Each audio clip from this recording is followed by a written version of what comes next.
Ja sam Marta, inače radim kao pomoćni koordinator debatnog programa u Hrvatskom debatnom društvu. Ja sam bila mentorica svojim školama, imala sam nekoliko njih s kojima sam direktno surađivala. Prvenstveno sam radila sa profesorima u dogovoru i organizaciji samih projekata i sastanaka, a onda sam i odlazila raditi sa učenicima direktno na njihovom problemu koji su oni odlučili da žele raditi na projektu. Ja sam Darija Jeger iz Hrvatskog debatnog društva gdje sam zaposlena na poziciji programske voditeljice. To je zapravo značilo da tijekom školske godine radim sa nastavnicima koji su se prijavili na projekt unutar škole i zapravo osnažujem njih za daljnji rad s učenicima. Ja sam Jan i ja već 7 godina volontiram u Hrvatskom debatnom društvu na ovaj ili onaj način. Evo sad u sklopu projekta Demokratsko procijepljenje sam i radio kao mentor profesorima koji su sudjelovali na ovom projektu i indirektno njihovim učenicima. I onda kasnije sam sudjelovao i u organizaciji baš samog događaja deliberacije gdje se onda taj analizirani problem predstavlja donositeljima odluka i gdje se traže neke promjene. Ja sam Gabriela, radila sam kao mentor nastavnicima, odnosno profesorima u sklopu projekta Demokratsko procijepljenje kao trener na izvedbi aktivnosti, što podrazumijeva rad zapravo sa učenicima. Ono što je moj zadatak bio je zapravo priprema učenika za sudjelovanje na samoj deliberaciji kao nekoj završnom krunskom događaju u kojem bi bili u susretu sa donositeljima odluka, odnosno sa predstavnicima tijela lokalne samouprave. Moje ime je Branimira Penić i ja sam programska voditeljica vezana uz rad s mladima i participaciju mladih u Hrvatskom debatnom društvu.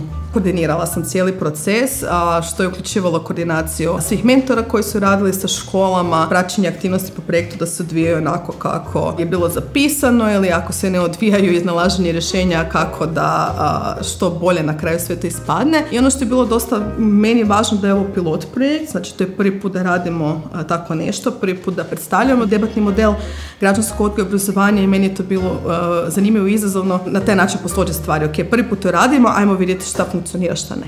Iako je projekt jako dugo trajao i bio je stvarno iscrpljujuć za nas mentore, uistinu je bio i lijep i bilo je jako lijepo putovati kroz različite zajednice jer sam imala i priliku pomagati drugim kolegama mentorima u provedbi njihovih deliberacija. Moje iskustvo je bilo dosta pozitivno, iako je bilo dosta stresno, moram priznati. Meni je jako puno pomoglo to što sam imala priliku raditi možda na ne toliko tipičan način na koji sam prije radila. U smislu da radim s učenicima koji možda nisu zainteresirani za to što radimo, koji su možda došli tamo iz raznih razloga, možda su ih i natjerali da dođu tamo. Moje iskustvo, ovo što sam rekla, budući da sam bila možda malo više u pozadini, nisam toliko radila direktno sa nastavnicima, s profesorima, profesoricama, učenicima. Bili smo dosta fokusirani na proces, da se snaže učenici, zajednice, profesori, ali više sam možda imala neku tu kao malo izdvojeniju perspektivu u odnosu na ostale kolege s kojima sam radila. Moje iskustvo je bilo vrlo pozitivno, dakle moje iskustvo je uključivalo